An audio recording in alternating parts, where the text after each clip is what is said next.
Мен каалаган жеримен барып квартирасын айттым. Мен досторум менен да жашаган маалдар болгон эми, түшүнүп атасың өзүң де. Эми бүт эле мен жашаган квартиралардын баары эле меники боло берсе, анда мен квартираларым көп анда. Ал жерде сөзүңүз каралжы, ал жерде мен деген мисалы котуңуз, сиз жөндөңүзчү. Мен деген мисалы мындан 1 жыл мурун катуу баягы немелер ачыла баштаганда, эми журналистпиз да билесиңер. Катуу нерселер ачыла баштаганда, жанагы немелер мындай чоң кишилердин тарапынан түшө баштаганда, мен мисалы Советский Медеровада элиткада досумдун үйүндө жашагам.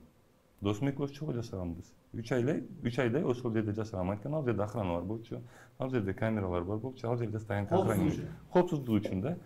Бул эжеке кыйкырып эле атат, жанаттын бири кыйкырып эле атат. Бул эжеке үчүн айла жоктон айттым мен көчөгөн ажырашып кеткем депчи. Көчөгөнү бир немеге интервью берип айттым, ажырашып кеткем, мындан 4-5 жыл мурун ажырашкам, 2 балам бар деп айттым. Эми ушул эжеке суроо берчи, ушунун баарын айтыш керек беле? Мен бул нерсени дагы айтпай жүргөн себебим бар болчу да. Бул дагы менин балдарымдын коопсуздугу.